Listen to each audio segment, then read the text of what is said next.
超有。我跟我妈约好7月去整鼻子。我觉得我女朋友很严重，觉得她蛮担心人家说她不好看。可能身材焦虑吧，严重的时候可能会去催吐。我会觉得我自己太矮了，因为我身边朋友都蛮高的，跟我朋友走在路上，妹都先看他，就是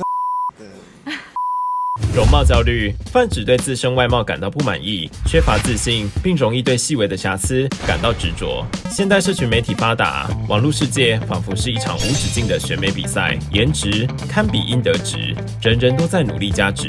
照片通通美若天仙，帅比盖瑞，美过杰尼。但颜值越高，真的越吃香吗？你有容貌焦虑吗？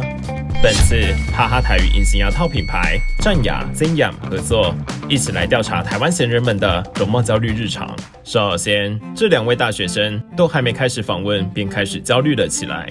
等一下，你要已经开始焦虑了。怎么了？为什么是这边脸呢？好像那你这样，我要站这边，这没关系。那我看这边，我站这边，我站这边，我换位置，这样好不好？好。左脸比较好看，是不是？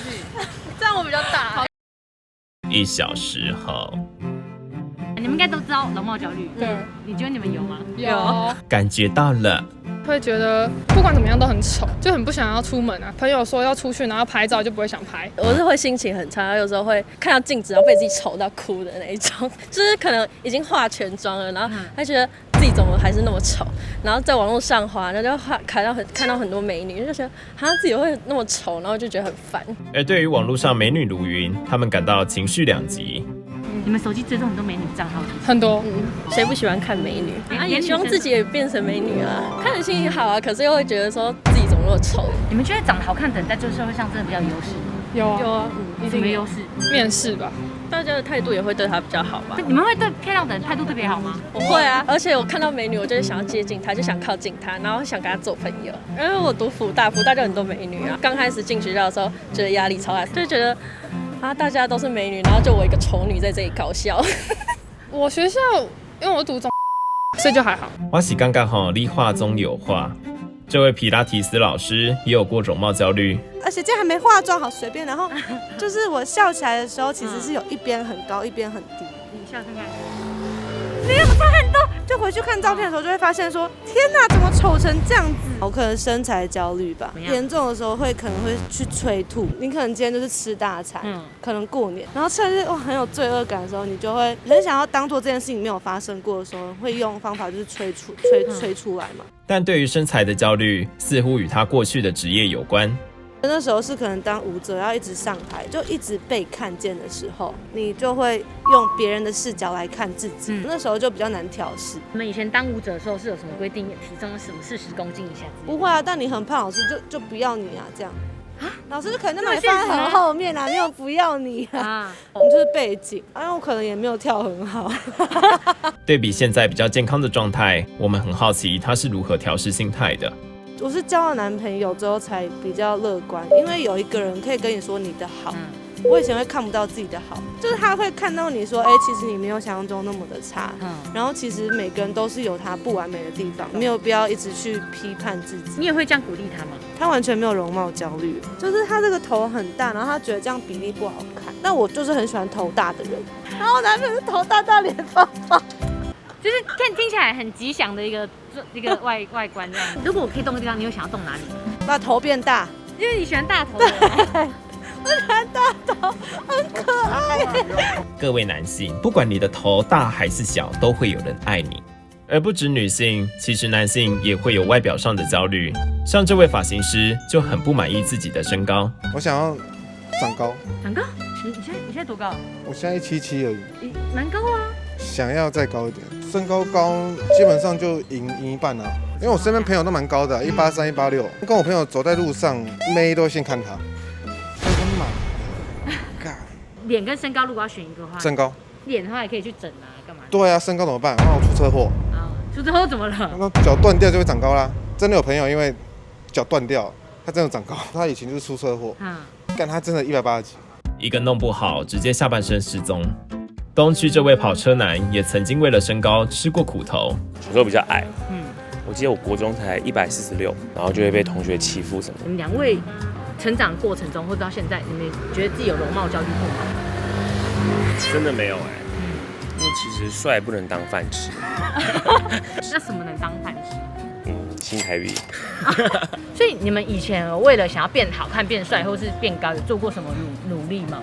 有就是念书，哇，你的方法都很具体耶。因为觉得有钱人可以打医美了。两位，你们有做医美吗？哦，我就是做医美的。做医美，结果竟然真的遇到开医美诊所的。哦，我打肉毒定期都打，每半年都打，全脸打肉毒。哦，你们觉得你们甚至在面试、在求职的过程中，颜值也会影响到吗？100分，绝对影响。假的，还是因为是在医美行业？医美都要挑做过的，因为有的客人会说，做起来什么软不软，那一定要做过才可以给他抓，不能自己全部都，然后一直劝别人整形。你们在挑另一半的时候，你们能接受另一半整形吗？可以啊，小孩再整一下就好了。后来我们闲聊到经营社群的心得。对了，要1万粉丝。你有1万粉丝，所以你是小网红？我不是，为什么？因为前年我们圣诞节的时候，我的礼物就是送别人1万加粉，然后他被他抽到了，所以我就把他灌了1万加粉，我就买给他。加任何女生，哎，哇，你有1万粉丝哎！我跟你说，我们其他女生朋友没有抽到的，私底下问我说，你可不可以我生日的时候送我一个？有钱人的娱乐就是这么朴实无华。之前在职业街访中出现的地震式男子，因为皮肤状况曾经被网友恶意留言，我们与他联系后，决定再度拜访他。就有的时候可能同事看到还会传，或朋友看到还会传给我。对，然后有时候他们传给我的时候，我可能就会稍微滑一下。然后我印象中好像曾经有看到过，就是有一些针对那个一些外表的一些留言，像那个留言比较讲就是痘疤的部分，其实这个东西我一直到大学才开始出现。像女生常常都会说，你们男生走在路上在偷瞄我，其实他们都知道的那种感觉。其实我后来也感觉到，就是我很明确的可以感受得到有人在瞄我，尤其是小朋友。可是我觉得小朋友也不是故意的，但是他会很明确的，就是他会一直盯着你看，然后甚至可能会就是妈妈你看这样，像那个时候就会感受得到，然后那个时候才开始觉得不太喜欢，或者是觉得有点在意。但是外貌对于职涯发展还是有影响的。做现在这份工作以前，我曾经也想要去做可能像是汽车销售这样子的工作性质的时候，然后就有一个算是朋友的爸爸，他是蛮资深的，也是汽车销售的一个主管，他就说基本上如果以你的外表想要到特定的车子品牌行业的话，基本上是不可能。这段过程你是怎么过来的？就是从一个原本会在意，后来比较还好。可能因为除了这个东西以外，我觉得其他东西我觉得是蛮顺遂的。然后我后来也找到我自己喜欢的工作了，也有交到女朋友啊什么的。那我就觉得说，其实这个东西对我的影响好像没有这么的严重。作为过来人，他想要对正在焦虑的你说：去追求更美好的自己，每个人都会有的一个想法。你能够去吸引到对方的点，绝对不会是只有一个外表，你一定有其他方式可以去吸引到对方，然后连带的对方会不会喜欢上你，会不会对你产生感情，也绝对不会单单只是因为外表。当然有很特定的族群，可能他就是我就是颜值至上的人，可能真的有，但是那他们就不是你的 TA 啊，那你就不要找这样的一群人就好了。金句连发。接下来这位东区的女子要跟我们分享外貌好看的实质优势。有时候在路上可能会比较需要人家帮助的时候，人家会比较有意愿。譬如说跟朋友去坐高铁，如果可能刚好跟朋友没有买到附近的位置，或者是一起的位置，就是如果去请人家帮忙说可不可以换位置的话，人家都蛮有意愿的，成功率100%，都通常。但是当外表太出众，还是有一些缺点的。不认识的人，人家会觉得你好像不好亲近，但是熟了之后就不会。你怎么知道对方不太喜欢？因为熟了之后，朋友就有讲了。我一开始超讨厌你的，对，我一开始对你很有敌意，这样。可是可能很多人他并没有认识你，他只有只凭你外貌就不喜欢你，就也无所谓，因为有很多那种网络上的人乱骂人的那种，像譬如说在路上走不认识你，有一些人他就会对你乱喊，小姐姐怎么样怎么样，或者是小姐怎么样，就是会有那种比较不好的言语骚扰这样子。Hello， 我看到你觉得你还蛮可爱的。曾经有过容貌焦虑？有，我以前小时候念书的时候比较胖，比较肉，然后是长大才开始就是有在比较注重这样，比较有在打扮自己。那你当初有这个比较焦虑的时候，你有什么方法去缓解你的焦虑的？像是医美嘛，现在就是医美最盛行，这个就是说没有是骗人的，所以就是那个算是一个比较进阶的这样。我以前就是长得没这么好看，就没有现在人缘这么好啊，真的差那么多，我觉得差蛮多的。我觉得这个可能就是人的现实一面，就是你以前没有这么好，没有这么完美的时候，大家可能就会没有这么的对你这么热情。但是时间久了之后，大家就会跟原本的态度不一样。我觉得可能是因为我有经历过那一段，所以我觉得差很多。而不止出社会的男女会为了外表而烦恼，容貌焦虑的现象也有年轻化的趋势。对于你们现在这个还没出社会的人来说，长得好看是真的有优势的吗？有啊，超有的。你一开学，然后就一大堆人跟你讲话。你们有容貌焦虑吗？超有。我跟我妈约好7月去整鼻子。妈妈 OK？ 对啊，她说她要顺便拉皮。怎样跟你妈妈提这件事情？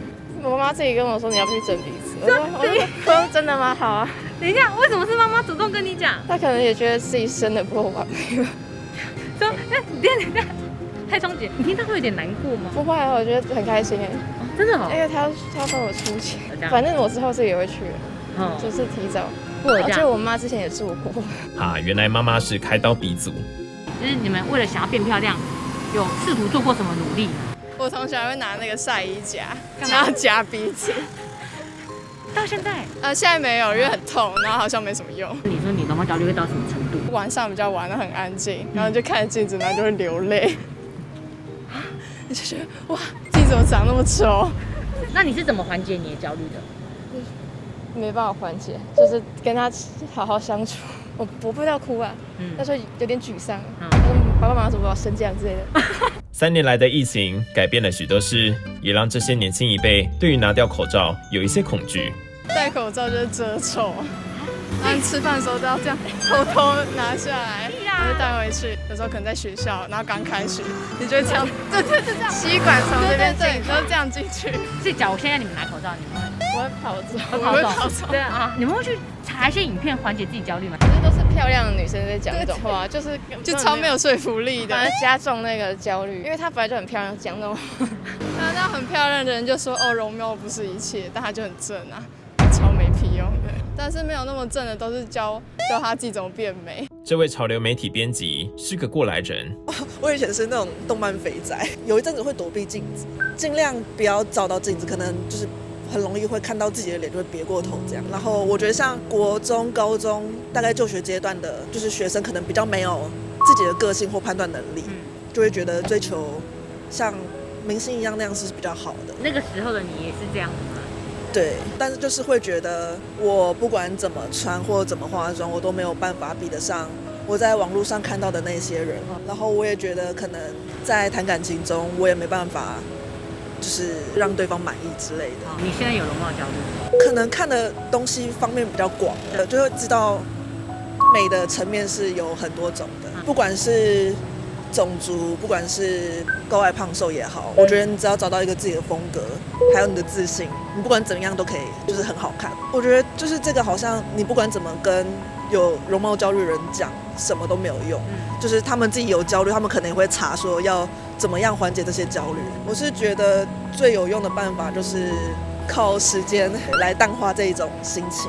反正你年纪到了，你总会找到自己真的喜欢的东西。然后去专注在那个上面。而身在媒体圈，外表是否也是很重要呢？因为我们公司的人都长得还蛮好看的。那你去上班的时候，你的压力很大吗？就是我不能随便打扮，我要赢过大家。我原本想说，就是毕竟都待在办公室嘛，对啊，然后就随便穿，就穿个 T 恤或者是长裤这样。自从被我同事说，看你平常就是出去吃饭的时候都穿的还蛮好看的那为什么来工作的时候？我就下定决心说，我不管怎样，我出门上班，就算迟到我要打扮。因为打扮而迟到过我像今天就，所以你今天几点才上班？也就晚个1个小时。1个小时还蛮久的吧？爱水不怕靠心水。信义区的这位新媒体工作者也来补充说明。好扯哦，竟然遇到你。你好。有请反骨大老板酷炫。做我们这行选一定都会知道是要上镜，怎么可能选不好看？这是实际面啊，刚刚讲出来会被屌啊，那没办法嘛。你交女朋友想不想交漂亮的？想吗？现在被屌也没关系了，就没关系，我看很开，因为我说实话啊，大家就不敢说实话。那你自己有因为就是容貌焦虑，然后可能想要去做些什么改变吗？整形之类的？我植发有可能今年会做第4次。我容貌焦虑症最严重的时候是在我19岁，我那个时候是还跟身边朋友去借钱植发，因为很多人有密我，他们会因为发量问题而极度没自信。然后我其实是有换算，我觉得差不多人到35岁就比较不会在意。我差不多32岁了，因为我计算是35岁前你至少要找到女朋友跟结婚嘛，你结婚定下来之后，你就算秃头老婆也没办法跟你离婚了，所以你发量再怎么硬盯，一定要盯超过30岁之后，光头都没差。那要先结婚呢？要先结婚啊，而且结婚好像流量都不错。对啊，还可以晒小孩，还可以换路线，开很多频道。好的，让我们期待酷炫老爸开的新频道。我后来谈了很多恋爱，我发现女生其实没有想象中在意外表。这是真的，要么就是有内涵，然后有办法帮助到另一半，或者有钱。女生根本真的不 care 你长怎样。我好几个女朋友跟我分开，然后就有朋友后来就是他们的其他对象都其貌没有我样，所以我后来发现，真的外表不是一切，你反而是因为内在没有东西，你才会去在意外表。所以现在我想要多充实内在，因为发现我年轻太屁了。你觉得你到了中年阶段，还会像年轻时期一样焦虑外表吗？我们有请摆摊的阿姨分享她的心得。现在这个年纪也会感到焦虑吗？对老这方面比较感觉敏感，对，比如说多一条皱纹你都知道。不止这样，我跟你讲，我的孙女3海小学，头发要怎么整理，今天穿的衣服。自己会先去照镜子，自己就有自己的意见。你不能给他穿得太随便哦，他不想去上课。但摆摊阿姨觉得这不一定都是坏现象。一个人要懂得爱自己，懂得美自己的话，有很多地方都会变成好习惯。比如说，有的小孩子会闹嘛，你跟他讲你不洗脸就会变丑，他就会洗脸。丑比什么都可怕。你自己有曾经想过要去做医美吗？也没有我从来都没想过，到了40岁开始发胖啊！我以前才40几公斤啊，现在都70了。我也从来没有想说要让它瘦啊或怎样，我觉得我自然，我活得开心就好了。我都会一直觉得说这个就是自然现象。我觉得我这样也很美啊，我干嘛要瘦？阿姨对美有自己的解读。其实每个人的眼光都不会不一样。你认为她很漂亮，我不认为。只要你本身有朝气。要把肚子里面装满了货，那个讲起话来就不一样。内涵，对自己的内涵要保养好，不是只有外表。如果你的女儿或是你的孙女长大以后跟你说：“阿嬷，我要去整形”，你会反对吗？不会，我要叫她慎重考虑，不要做了花了钱又在那边后悔。在这宇宙，相由心生，你不要因为你自己长得就是说比较丑一点，你就觉得很自卑。其实不用。相由心生，你要催眠自己，或是你自己告诉我就是长得很漂亮，就是要把自信带出来，自信出来了，你就是美。结论：好，我就是水。追求美貌没有对错，自己看得开心才重要，但别过度苛求自己，让焦虑感影响生活。来，我们一起催眠这个世界，我就是美。最后。让全哈哈台最美的剪接师大美女来展示她自我催眠的结果。我为什么叫大美女？因为我真的很美。要吃饭了吗？等我一下哦。我脱牙套的画面一定很碎。我吃饱了，等我一下哦。连戴上去都很碎。以前的我因为牙齿咬合不正，消化不良，健康出了问题。怎么吃不胖？好羡慕哦！这么瘦，可以当模特了吧？还因为牙缝大，总是被误会。不可能吧？你的牙缝也太时尚了吧？这是国际名模等级的宽度哎！讲话漏风，大家却更爱我了。拜托你这么漂亮哈！你很帅哎！我很帅。你怎么这样讲啦？美女，等我！我只是想让人生步入正轨，远离纳豆。幸好我选择了战雅，现在我如愿以偿，拥有健康的身心灵，终于不是纳豆注目的焦点了。体验到了被纳豆讨厌的勇气。上传牙齿照片就能免费线上评估，费用海均一价，青春方案再折7000或17000，战雅就是战雅。点击资讯栏连结，好康不能错过哦！这是你改变命运的机会。